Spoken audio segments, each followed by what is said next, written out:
Ora bom, depois do gosto de ouvir o engenheiro químico falar sobre regeneração urbana, acho que foi muito interessante ouvir um arquiteto a falar da arquitetura pipi. Eu pessoalmente gostei muito. Agora falta pôr um economista a falar de cultura, não é? O Dr. Carlos Martins... Está tudo certo, já não há respeito pelos... O Dr. Carlos Martins é economista, mas tem desenvolvido a sua atividade profissional como gestor e consultor, essencialmente nas áreas de programação cultural nas cidades, dinamização turística e indústrias criativas. Eu sei o resto. Portanto, ele teve um papel muito importante, muito significativo, no panorama político nacional, como vereador da cultura. Entrou muito novo para a política. Ocupou... E saiu muito novo. E saiu muito novo. Ainda volto. Portanto, ele começou novo. Já me contou esta história, mas, enfim, foi criticar o Presidente da Câmara. Disse, sim, então venha cá, tal, fazer melhor. E ele foi e fez melhor. E, portanto, em Santa Maria da Feira teve um trabalho fabuloso, essa expressão, como vereador da cultura. A partir daí ganhou fama e agora deitou-se na cama, não é? Portanto, é Porto 2001 não. É a DICT, é a Guimarães, Capital Europeia da Cultura, e é já considerado em muitos círculos, sobretudo europeus, como um dos grandes especialistas nas questões ligadas às atividades criativas e à cultura urbana. Sei do que estou a falar, porque tenho convivido com ele ultimamente e sei que há muitos dos melhores autores e dos melhores pensadores destas questões do criativo e da sua relação com as questões urbanas, designadamente, que de facto o têm por uma referência. Além disso, é um magnífico apresentador, portanto agora vou pôr a fasquia alta, que é para ele. É um grande comunicador, portanto eu vou-lhe dar 15 minutos.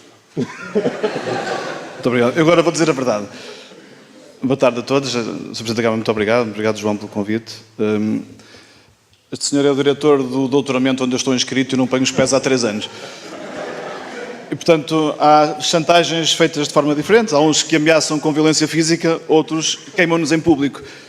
É uma forma que outra qualquer de lidar com o assunto. Eu prometo que voltarei com muita motivação, mas só para tentar evitar que isto volte a acontecer. Como também repararam, a introdução dos outros oradores teve a ver com a sua carreira académica e o professor Rui Fernandes não falou sobre a minha porque ela não existe e, portanto, não há muito que dizer sobre esse tema e basicamente aquilo que eu trago aqui não é a experiência de terreno, de quem se dedica a estas coisas por grande entusiasmo pessoal, por muita motivação pessoal, mas também por algum sentido cívico, de participação, de fazer acontecer coisas à sua volta e não tanto pela capacidade de refletir sobre elas, porque isso penso que já foi aqui muito bem feito e muito melhor que aquilo que eu seria capaz. Portanto, venho aqui contar as minhas histórias, as coisas que tenho sentido no terreno, na relação com os factos, com a realidade, com as pessoas, também com o lado da economia, também com o lado da cultura. E, portanto, interessa-me particularmente perceber que tem sido essa mais a experiência, desde essa experiência também enquanto autarca, que penso que é algo que é muito digno e deve honrar quem tem a possibilidade de fazer esse trabalho, de estar junto às populações, que tem a porta do seu gabinete aberta todos os dias porque não está protegido pela segurança da Assembleia da República ou da presença do Conselho de Ministros, está muito próximo das populações. Portanto, aprende-se muito nessa relação e é essa aprendizagem também que penso que pode ser partilhada e quem teve a experiência autárquica, seja na Junta de Freguesia, seja na Câmara Municipal, dessa relação direta com as pessoas, com certeza tem muitas histórias para contar, eu tenho umas, valem o que valem. De qualquer maneira, interessa-me esta relação entre a cultura, entre o território e entre a economia. Vindo do lado da economia, portanto, eu comecei por estudar Economia na Faculdade de Economia do Porto, depois trabalhei em consultadoria na Deloitte, uma empresa internacional de consultadoria e de auditoria. Portanto, foi a partir dessa experiência que me interessou o tema do território. Também fazíamos algum trabalho de planeamento territorial, a partir mais da perspectiva da economia. Depois, aos 25 anos, achei que já tinha trabalhado tudo que havia para trabalhar para os outros e criei uma empresa para fazer a mesma coisa que fazia a Deloitte. É claro que ainda hoje é micro, mas deu-me também o contacto direto com um território concreto onde eu vivia, em Santa Maria da Feira, que não é assim tão longe e não é assim tão diferente daquilo que se passa em Águeda, dada a relação com a atividade industrial, também com os polos urbanos de maior escala à sua volta e a necessidade de, mesmo assim, ser competitivo, atrair pessoas, produzir riqueza, produzir emprego, ser relevante para as pessoas que lá vivem.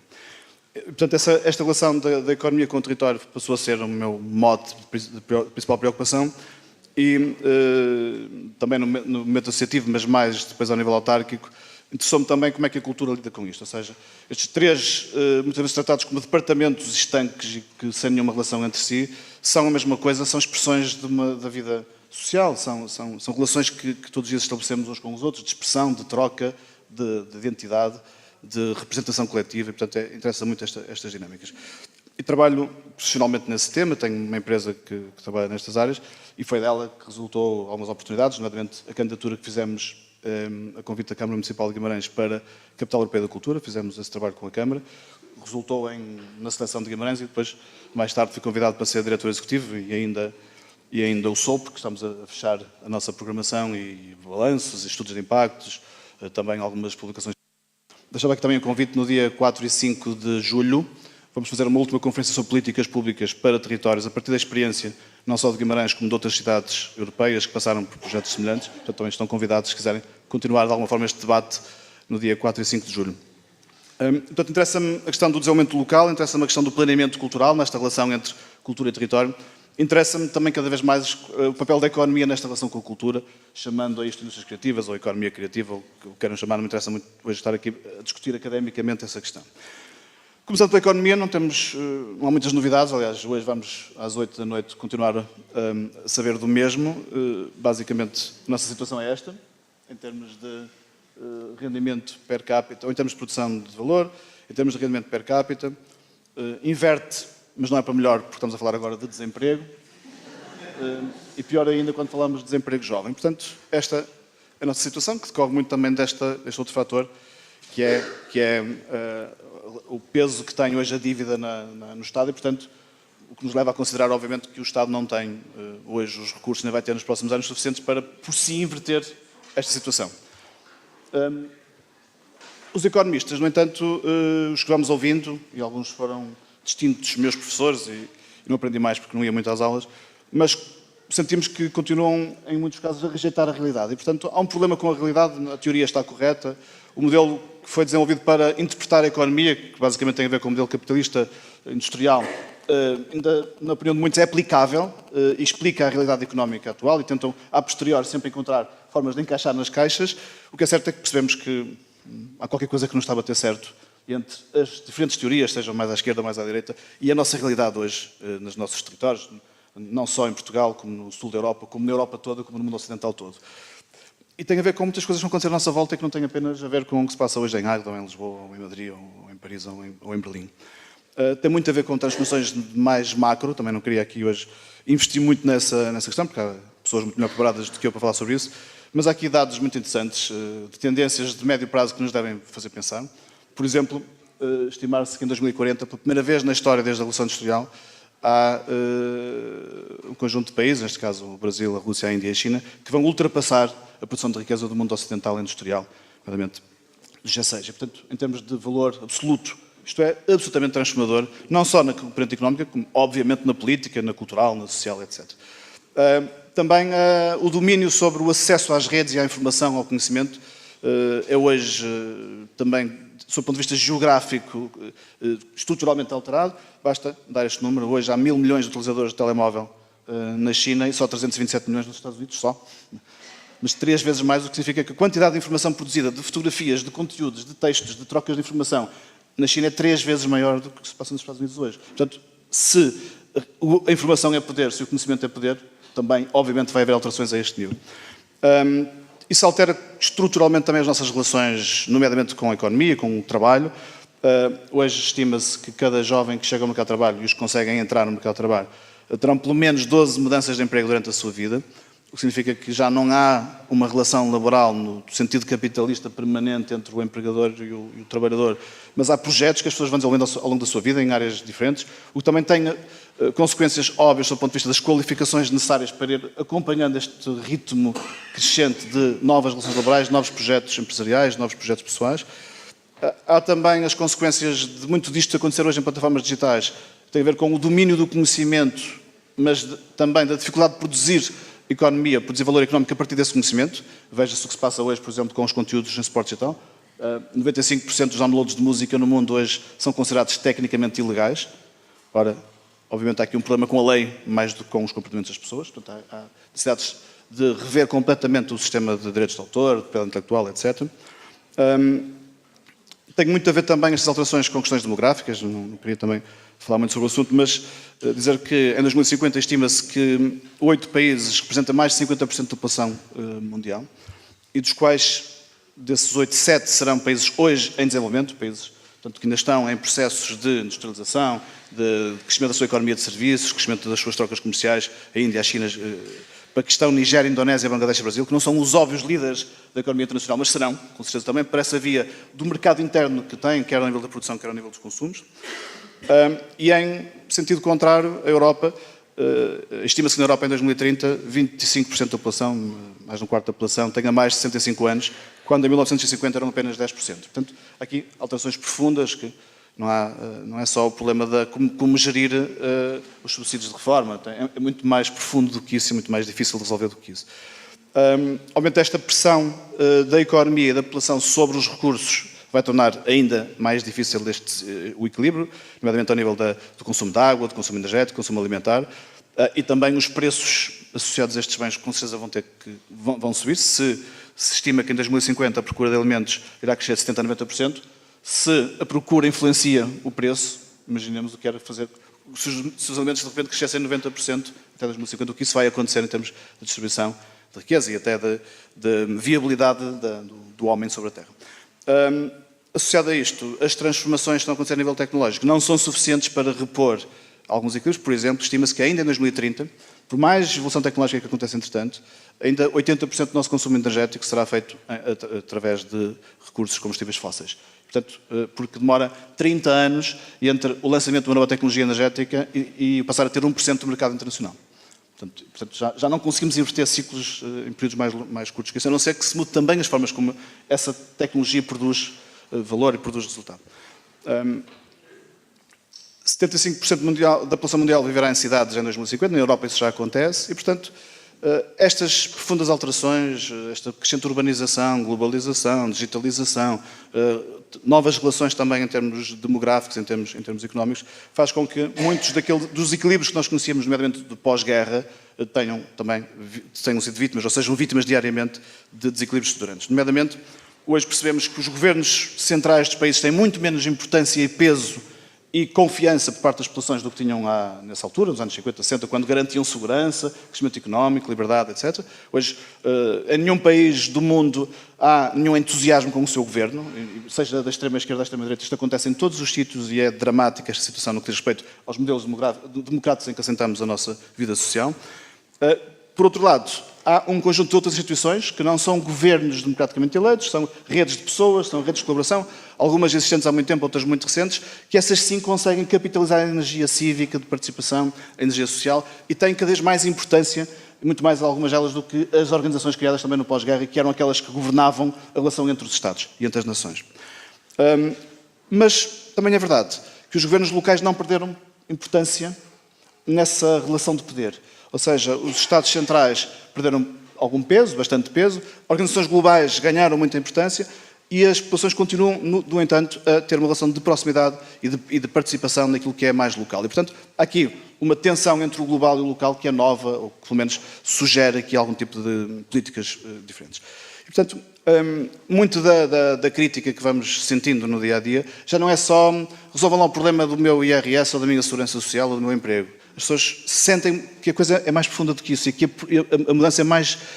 mudança desejada é maior do que aquela que o ministro possa fazer ou deixar de fazer. E, portanto, isto significa que, de facto, há novas agendas que nós temos que abrir rapidamente ou que temos que saber viver rapidamente e que não são da Águeda, são do mundo e a Águeda só pode vivê-las se também ligar as suas e conectar as suas às globais. E tem a ver, por um lado, com o peso hoje superior ao que era no passado recente das pessoas individuais, desde logo porque o modelo de produção industrial sugeria comportamentos em série, massificação de práticas, e esta economia e este tipo de práticas sociais sugerem uma outra importância do cidadão individual, que vai desde logo enquanto produtor de conteúdos diariamente e produtor também de dinâmicas políticas, como o Nuno falava há bocadinho, e que lhe dão também um peso relevante nestes equilíbrios.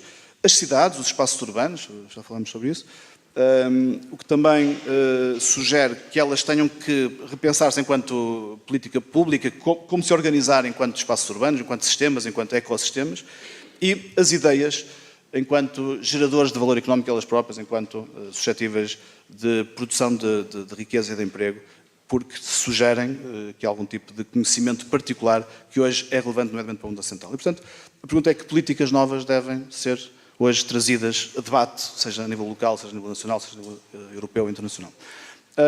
E um papel é, obviamente, um ator essencial neste debate são as cidades. O que é que as cidades têm a dizer sobre esta agenda? E, nomeadamente, como é que elas são capazes de atrair hoje competências, de atrair talento, de atrair riqueza, de atrair redes, de atrair fluxos de capitais, de pessoas, de conhecimento, sem, ao mesmo tempo, perder o talento que já têm, as pessoas que vão formando, as competências que vão gerando. Este é o desafio, nomeadamente, das pequenas e médias cidades. Ora, Nova Iorque conseguiu dar a volta por outra via, Londres, a sua escala, a sua massa crítica, consegue hoje ser sempre centro de muitas redes, mas para que é que serve hoje Santa Maria da Feira? Ou para que é que serve hoje Águeda ou Guimarães? Qual é o seu papel no mundo? Já não é uma pequena zona de produção de têxtil ou de cortiça ou metalomecânica e que é relevante em algum tipo de indústria, em algum tipo de nicho, porque a competitividade associada a esse tipo de práticas é hoje global e, portanto, é muito mais difícil ser competitivo, nomeadamente pela via também da impossibilidade de ser pelo preço e tendo, obviamente, necessidade de fazer de outra forma. E, portanto, uma das agendas óbvias neste processo é a colaboração. É percebermos que já ninguém faz nada, ninguém será relevante sozinho mais. Porque está tudo ligado, porque está tudo interdependente, porque já não podemos setorializar políticas, não podemos individualizar cidades, não podemos individualizar empresas. A interdependência é hoje muito maior, a densidade com que estas coisas acontecem é muito maior e, portanto, a resposta tem que ser sempre pela via da colaboração. Não há nenhum projeto, não há nenhuma política, não há nenhuma intervenção que possa ser, na minha opinião, que possa ter alguma eficácia se não for em colaboração, de baixo para cima, de cima para baixo, de um lado para o outro, seja como for. Por outro lado, a dimensão da digitalização. Nós ainda continuamos a pensar o mundo digital como um PDF da realidade. Mas é uma coisa completamente diferente. A forma como se produz as cadeias de valor, a geração de conhecimento, a distribuição de bens e serviços pelas redes, tem lógicas completamente diferentes, que não são apenas a digitalização das lógicas da sociedade industrial, são outras coisas completamente diferentes. E há países que já o perceberam, há cidades que já o perceberam, há pessoas e empresas que o perceberam, e há outras que não. Por isso é que hoje, nos Estados Unidos, por exemplo, nos últimos 10 anos, 2/3 do emprego criado foi por startups. Porque são quem está hoje, de facto, a entrar numa economia diferente e a gerar valor diferente e criar também emprego de forma diferente. E nós não percebemos muito bem isto ainda, na minha opinião. Por outro lado, não podemos nunca desfocar o internacional, mesmo quando estamos a tratar de coisas da nossa rua ou do nosso bairro. Há sempre uma interdependência internacional, há sempre redes para além da rede local. E nós não podemos mais ser relevantes, nenhuma empresa portuguesa hoje é mais relevante se não for internacional desde o primeiro dia. Por outro lado, precisamos de massa crítica. Sendo o mercado mais global, sendo a competição mais feroz, não conseguimos fazer nada sozinhos. Já não é só pela perspectiva da colaboração e de geração de rede, é também pela massa crítica. Precisamos de ter mercados. Nós hoje, um criador de design ou de arquitetura em Águeda não consegue sobreviver só com o mercado local. Não consegue mais sobreviver. Sentimos isso nos estudos que estamos a fazer no mapeamento da atividade criativa, nomeadamente. O nosso mercado não é hoje suficiente para absorver as competências que temos em Portugal. Ponto. E, portanto, ou somos internacionais ou morremos. Não há sobre isto qualquer dúvida. Depois há a questão do conhecimento. Nós sempre associamos o conhecimento à tecnologia ou à dimensão ou à tecnologia ligada à saúde ou à dimensão mais científica, mas há um outro tipo de conhecimento, que é o simbólico, que tem a ver com a produção cultural, com as ditas indústrias criativas, que é absolutamente relevante e no qual nós produzimos muito pouco valor económico. Em Portugal, isto representa muito pouco peso na economia, embora se depois tenham manipulado aí umas contas para parecer que é mais. De facto, se formos sérios na análise, tem um peso muito baixo, muito menos do que qualquer país europeu e muitíssimo menos dos países mais competitivos hoje no mundo. E, portanto, esta ideia do conhecimento simbólico enquanto produtor de valor é absolutamente essencial. Tem a ver com o valor estético, tem a ver com as imagens, tem a ver com o design, tem a ver com as representações, tem a ver com a língua, tem a ver com um conjunto de fatores que valorizamos muito pouco enquanto agentes transformadores de territórios e da economia. E este conhecimento tem uma particularidade que é diferente da tecnologia ou da ciência, que é o facto de ser sensível ao contexto. O que se produz de cultura em Águeda é diferente do que se produz em Aveiro, ou em Coimbra, ou na Feira, ou no Porto. Porque essa sensibilidade ao contexto é uma característica inerente ao próprio conhecimento simbólico. E é aqui que está muita da capacidade de, através dos recursos endógenos do nosso território, produzirmos valor. É nesta dimensão mais simbólica. O que sugere, por um lado, especialização, valorizar aquilo que é nosso, especializar-nos naquilo que sabemos fazer de forma diferente. Tem a ver com benefícios económicos da localização de algumas práticas, mas também diversidade, porque o conhecimento simbólico exige troca, exige tensão, exige encontro, exige plataformas de trabalho conjunto, exige colaboração. E, portanto, também precisamos de, por um lado, especializar, por outro lado, diversificar as práticas locais. Isto não é fácil em termos de modelo económico.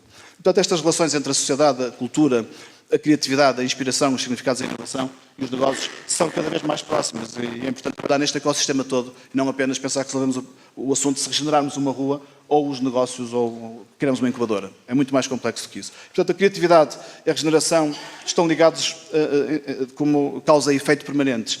A criatividade pode ser ela própria agente de transformação de um território, mas a regeneração também pode gerar fenómenos e encontros novos e tensões novas nesse território, portanto gerar também criatividade. E esta relação de causa e efeito é permanente e deve ser alimentada em espiral permanente também, neste caso espiral positiva.